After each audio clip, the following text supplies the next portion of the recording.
on the council agenda for next week if you want, after tonight's meeting. Oh, I'll leave that up to you, otherwise we'll get it on the, 12th. We need to do Main Street all the way south from 44 all the way south. So, we done with it. What about, we can talk about this today. What about this? We all start with that. Another highway access point. Yeah, am I gonna pay for it? Of course they are. I've got their 400 grand spent. Okay, Did you find what they were looking for today, Shannon? what's that? The trailer? Huh.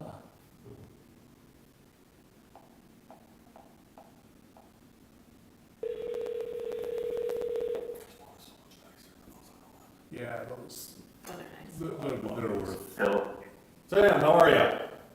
Not too bad. Good, we got you here with, we got the mayor and we got Chad Wolf here too. Okay. So we are, we're good to go if you are.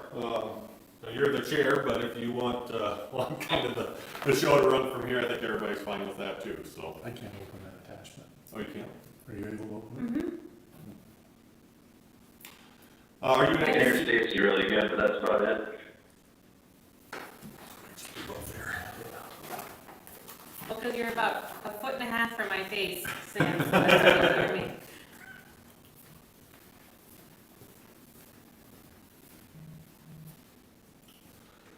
If you can't open it, I can get it on, I can get it pretty quick. It's just like spinning on.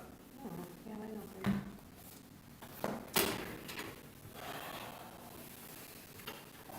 So Sam, would you like to lead or do you just want me to take it away? Go ahead. Okay.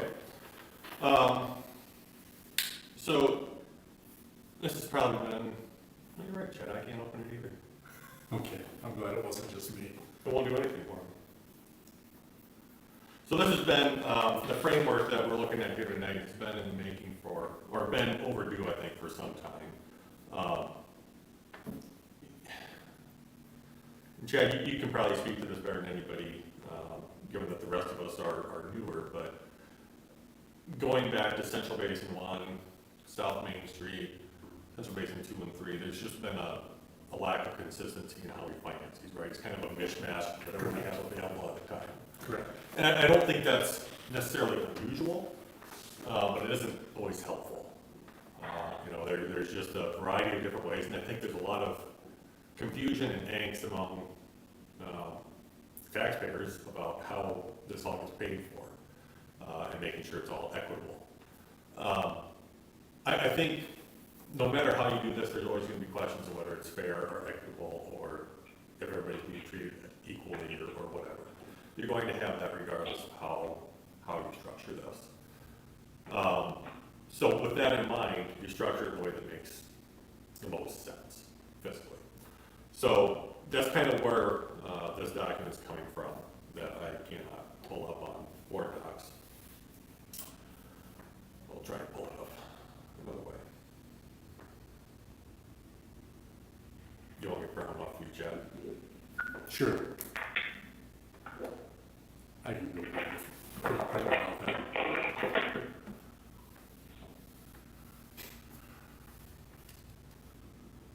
must have pulled it up just in time for everything. Before it crashed. Are you able to connect to the printer?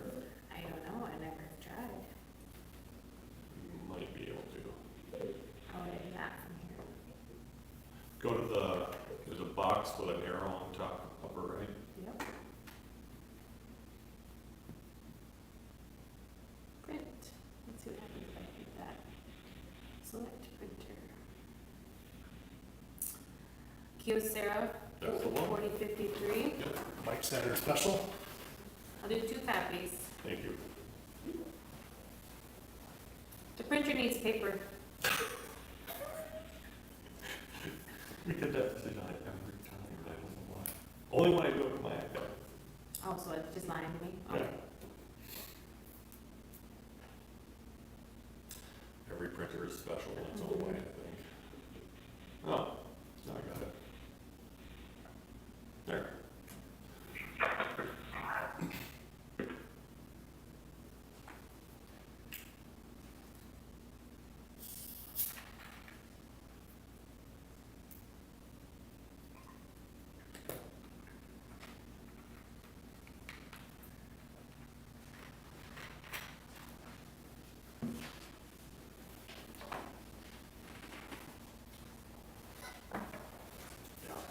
I don't know why, but it worked. Yeah, you get it open now. Can you click on it, or is it just not showing up? It's showing up. Huh. It wasn't showing up for me. So, I crafted this about a week and a half, 2 weeks ago, had Mitch look over it from Stockwell. He noticed a couple of things that we ended up adding in, that I had missed, but we think this is fairly comprehensive. I can go through each of them, just real briefly. The other thing I want to make sure I make clear though is that this is not an exhaustive list of financing sources. When I have SRF and USDA RD funds on there, those are not the only thing that we're going to go after. If there are other funds available, especially grants, we're going to pursue those. So with that, we'll just talk about each improvement here. In terms of water distribution system replacement, we describe that as improvements that are really the replacement of water mains and improvements to the towers. So what we use on those are state revolving loan funds or USDA rural development funds. For repair, we'll get to that a little further down, but that's just for replacement of mains. Essentially, is how you want to think of that, and any significant improvements that we need to make to those towers. On the collection side for sanitary sewer, same kind of thing. Anything we need to do with replacement of sewer mains, lift stations, force mains, those kinds of things. We again would look at the SRF and rural development for those loans and grants. The sump pump collection system, I make a general assumption here that we want to continue doing that. Generally, I think people really like it. Given the fact that it also includes an under drain for our streets, it's certainly helpful for us in maintaining that system. So to the extent possible, we would look at SRF for that as well on installation. That essentially assumes that SRF is going to be available for that kind of improvement in the area we're doing it. So often that means that we're going to have major excavations doing underground utilities. So, and for drainage and stormwater, that's for installation and replacement. We look at SRF and also the drainage fund. So the tax you pay on a square footage of your property, that special tax that you see in your tax bill, that's what that goes towards. So we don't have a ton of room available in that fund simply because it's also the security on the South Main Street project. I'm not sure why, but it is. So we have a certain amount of principal and interest each year that's dedicated to come out of that fund. So we still do have money available in it. We don't spend all of it, but you also don't want to go crazy with it. In terms of water maintenance and repairs, that's just regular maintenance, hydrants and valves, spot repairs, emergency repairs, replacements of valves and hydrants. We would look at our regular water fund, either appropriations or reserves for that. That's what it's really there for. That's why we like to build that fund up, so when we do have those larger issues, we have a way to pay for them. A good example is on this next one, sanitary sewer maintenance and repairs. So it would include spot repairs to the sanitary sewer mains. So this fall, on Monday, you'll see at least an idea of what we're going to be looking at for this for spot repairs this fall to some mains that are in really rough shape. If we don't continue to pull in more money on the water and sewer fund, those kinds of repairs are going to become less and less common. And we're just going to have to either limit it or do total replacement at some point. So if we can do those spot repairs, we're a lot better off funding that with cash, given the size of those projects. And for sump pump collection maintenance repairs, those that are already installed, we'll look at the drainage fund for that. Those should be relatively low maintenance systems though. So drainage, storm water maintenance, those kinds of things, again, drainage fund appropriations and reserves. For minor street maintenance and repairs, so this is the stuff that our team does. Crack sealing, potholes, grading, small patches. That's what we're going to look at the general fund appropriations for. So that's about $300,000 to $350,000 a year that we appropriate in the highway and streets department of the general fund.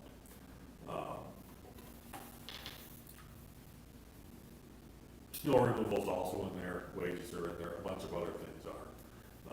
the main purpose of that department within the general fund is to do those minor street maintenance and repairs. For the larger items, and this is stuff that we would compare to last year's asphalt repairs from Metro, with the streets that, with rough spring and rough winter, just didn't seem to want to come together again. That's something we would look at for the special maintenance fund that's going to be created with the special maintenance fee. So if I remember right, it's Fund 220, and then Fund 212, which is a second penny. That's really the only good way for us to fund those projects. Just given the size of them. Like the last springs we're right around 400,000, I think, for our portion of those repairs, and that almost predominantly came out of second penny. So again, part of that special maintenance fund is to take some of that heat off the second penny so that we can build that up to a point where when we need it, it's there. On street reconstruction, this is the whole reconstruction of street and subbase. That would include replacement of poorly built streets that may have already been special assessed to property owners. That is, I think, can be a tough pill to swallow. And I think our best friend in those situations is just real truth and honesty. If there was a street that was special assessed 20 years ago for asphalt and curb and gutter, and what ended up going in was water, chip seal after chip seal, we need to be very honest with people about how that's the case. And what we're going to do differently about that on the reconstruction, and how that street will be different the second time around. We'll talk a little bit more about exceptions and limitations later on to those special assessments. On curb and gutter, I think that goes relatively without saying it's going to be a special assessment. We have a fair number of streets without that yet. We even have individual lots on streets that otherwise have curb and gutter that do not. So I think any time we're going to be doing any kind of public improvement on a street, I think that's the time to make those happen. Let's say 5 years from now we're working on Brummel Drive from Circle. We're going to want to, at that point, put in that curb gutter, sidewalk, you name it. Sidewalk is the same thing, that was special assessed. One thing that I want to point below, special on sidewalk maintenance and repairs, that is already the responsibility of the adjoining property owner, and we would special assess that whether we have to or not, or whether we're allowed to or not, because the code does allow us to. So when you look at same area, those sidewalks need to be done. They're going to be put in when we do curb and gutter on the street, boulevard, so on and so forth. You also have places where you already have curb, gutter, and a decent street, but no sidewalk. We're going to want to start building those in. We have 2 sidewalks from last fall that have yet to be done by the property owner that we did require them to do. That still haven't been done, for example. Those will be special assessed. We're going to try and get those done by the end of October so that we can special assess them next year. They've been given plenty of warning. I mean, we've been going over this for a good year and a half, so. And those will be, again, special assessed. Gravel streets, again, goes without saying that that's a special assessment. We'll try and take care of as many of those next year as we can.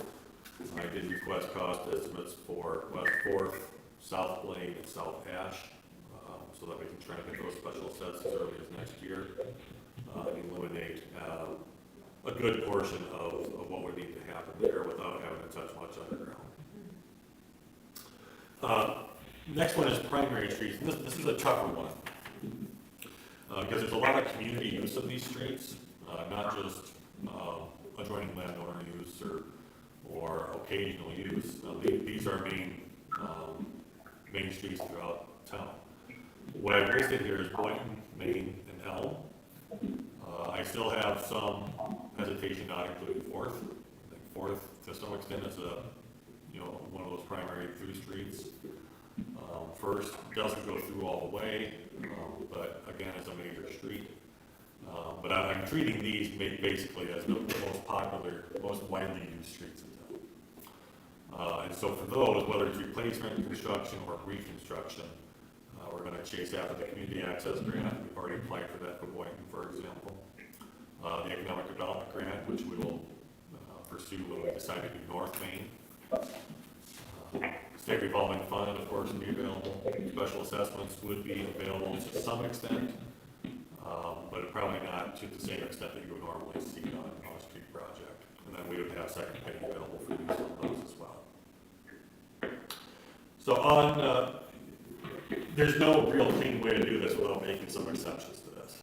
I've listed out 6 of them on this proposal. The first one is in the industrial park. I think when you look at industrial parks and how to best develop them, if you're going to special assess those to the adjoining property owners, you have guaranteed yourself a lack of growth and economic development. So given that, it makes a lot of sense, given the shorter term payoff of tax increment financing, to use those to the extent possible in the industrial parks. So essentially, when we've got a business coming in or wanting to come in, or an existing business that needs a new street, if it's a reconstruction, we've got to figure that out. But in terms of new or expanding, I think this is a very feasible option. If for no other reason that when you're going to do a TIF district on an industrial area, it's significantly different from when you're doing it on a residential area. If you look at the countryside edition, for example, we're not going to realize the full potential of those lots for a number of years. Whereas if you sell off a 5-acre lot in the industrial area, they put up their plant, they start operating as soon as possible because they have to. They don't have any choice but to do it quickly. Once that increment is available with the new assessed value, it already starts paying off. So instead of waiting 5 to 10 years for that maximum payoff amount coming in every year, you get that within the first couple of years. I think we did that with Wilson. I don't remember for sure. And that paid off relatively quickly. I would suggest you do as much as possible in industrial parks. What about, I agree with that. You have some of these outlying areas, like on one side of the street's industrial, the other side of the street is not. How do you, Yeah, the only area we would have that is on South Main, next to the school. right, because you have, the dental clinic and some Right. vacant ground, and then the school, and whatever goes to the south of the school, all that's, Yeah, I think for the time being, we would treat South Main from the highway to the existing, where it terminates right now, as an industrial street. I assumed as much. It performs as one. I mean, that's its essential use. When you get south of there is when I think it could get a little dicey. The land that's south of there, half of it's zoned industrial, half of it's zoned residential. Right. And we're gonna have to make clear, if residential development isn't happening there, I think half of that assessment's gonna have to go to. Your special So, assessment. yeah, I think so. So we'll just need to be clear with the I think we'll developer clarify that. when and if that comes. Any other questions on industrial?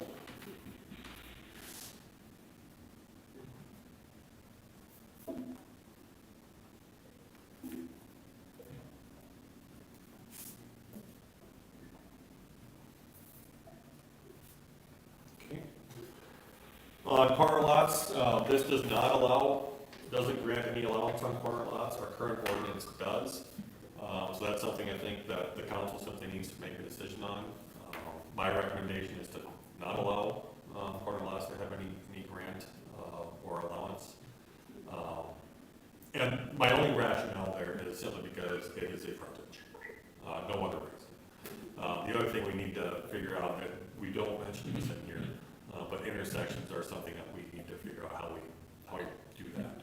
Do we share the intersection between all the corner lots and further impact that tax bill? Or does the city eat intersections to a certain extent? I think that, we should probably clarify that, but I think there was some research done on that. That's been a long time ago, like when I first came on council, so I might not be remembering this, but the intersections, it was my understanding that went to the municipality. That was kind of their, Typically, that is what. in most municipalities, that's how they treat those. And I don't think that'll be a problem. We would put that honestly probably on second penny or whatever is funding the extent of that Right. project. So if it's like Central Basin 2 and 3, we would special assess the adjoining landowners for a street, curb gutter, sidewalk, boulevard approach. When we get to that intersection, we would either use second penny for that as a cash outlay, or we would work it into a loan on SRF. Right. Water and sewer service lines, we wouldn't change anything there. That would continue to be the responsibility of the property owner under our current ordinances. That does go all the way to the main, so even if they've, that responsibility does not stop at their property line, it stops at the connection to the main. Some connections would remain the same, financial responsibility of the property owner. In terms of improvements requested by petition,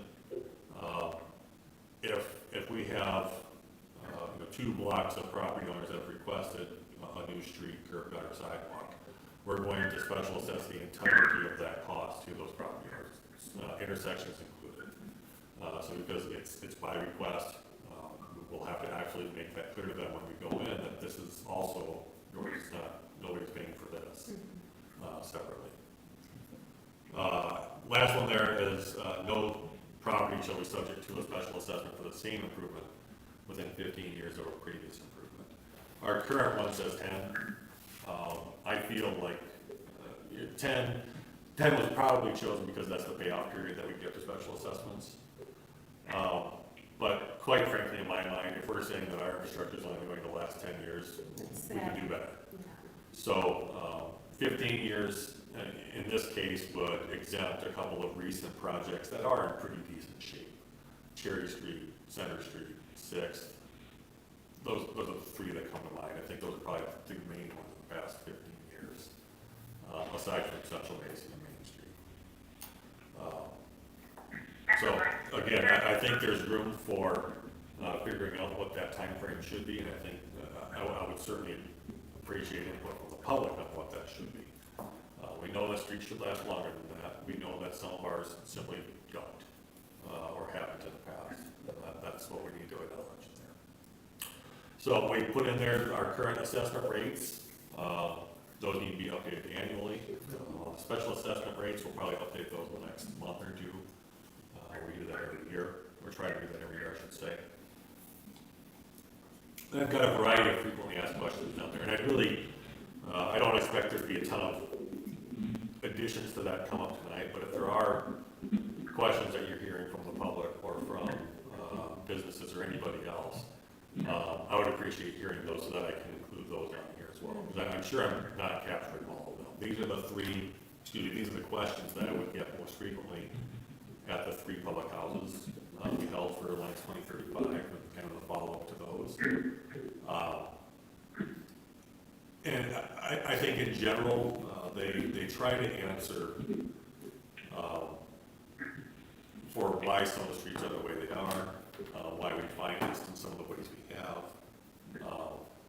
But I want to make clear that we're trying to leave that stuff behind and move forward with a much clearer path to a successful infrastructure plan.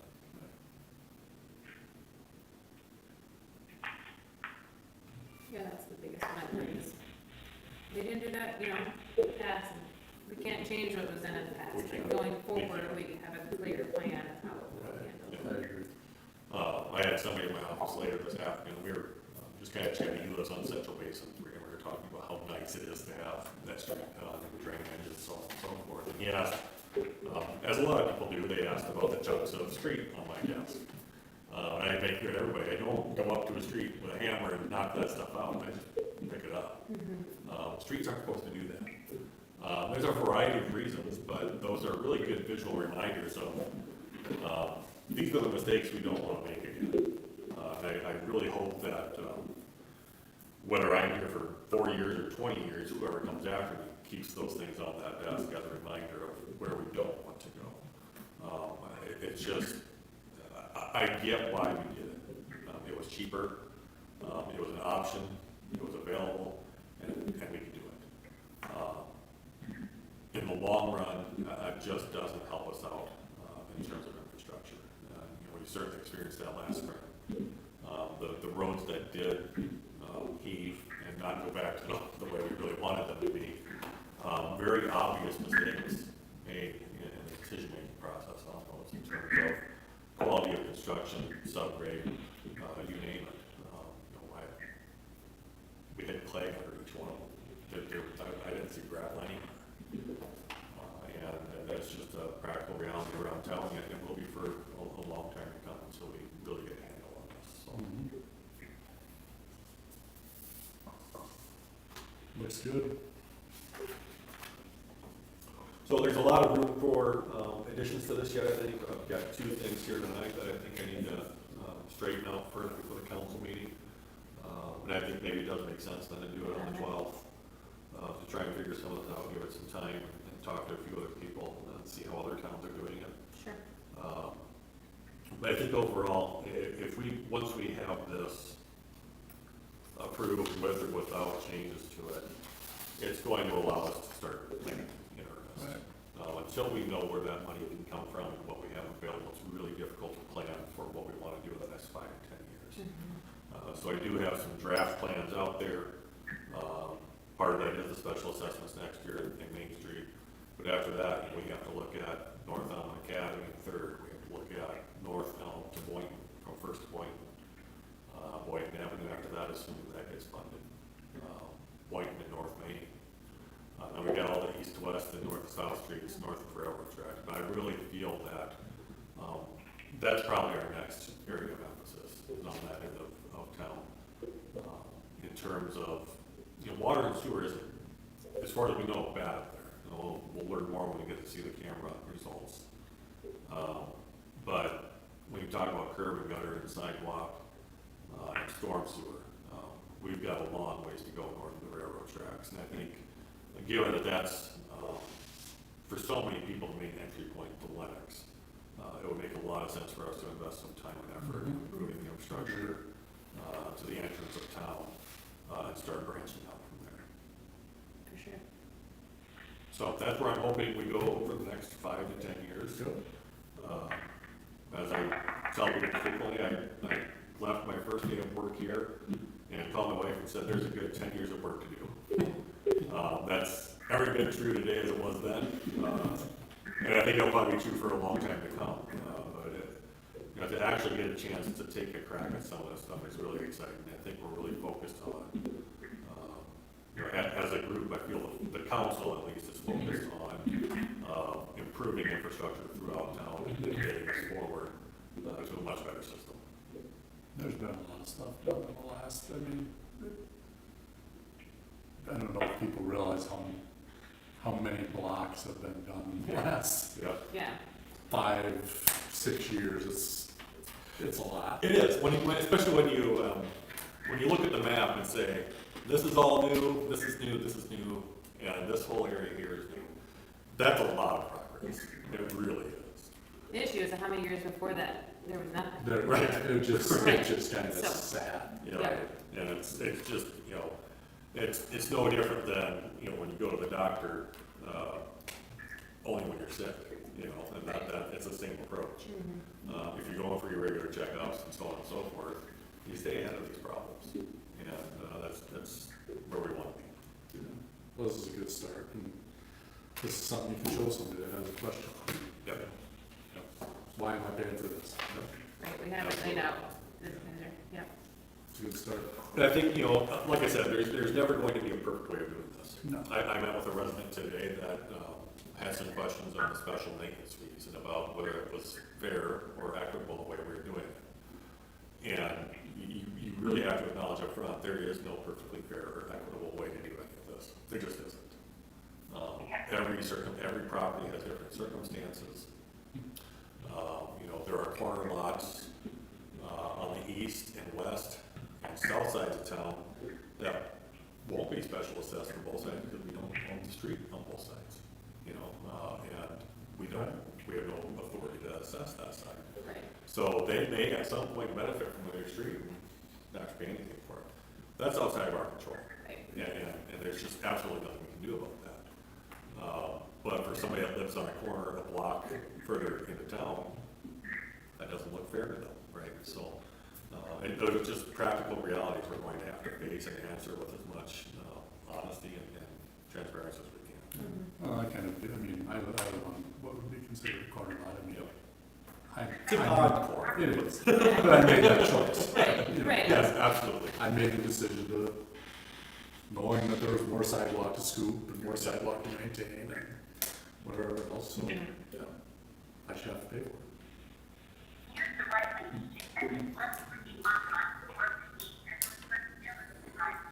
Sam, any questions?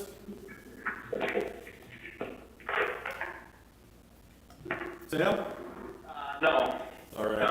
Other than, did you say something about public, like a hearing or meeting or whatever to go over some of this information? A public meeting? Yeah. I didn't mention anything about that, but I don't think it would hurt. In fact, I think it would be pretty helpful. Yeah, I think so too. It's enough just to get us to understand the stuff, you know, and then you get people asking questions. And, Yeah. you know, I think there's a lot of people that are misinformed, obviously, on a lot of things, and if they can get, obviously you're not gonna get people to come like you hope you will, but, the ones that you do get to come, hopefully they can get the word out and Yep. helps our cause, I guess. And you know, those public open house type settings allow some good idea exchange too. It's not unusual for us to come away from those meetings with a list of notes of, hey, we really should consider this. That could Right. come from anybody on the street, so I think that's an important step. If you guys are okay, let's make that happen before we bring this to the full council. Yep. Yeah, That's a great idea. Thank you. yep. Okay. Sam, I think what we're gonna do here is we're gonna recess, for a bit until the person we're interviewing for the position gets here. So, do you want us to put you Okay. on hold? Do you want us to call you back when he gets here?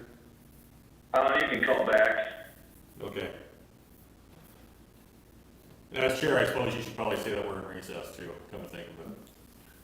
What? Yeah. We're in recess. Thank you. We'll call you back. All right, thanks. Yep.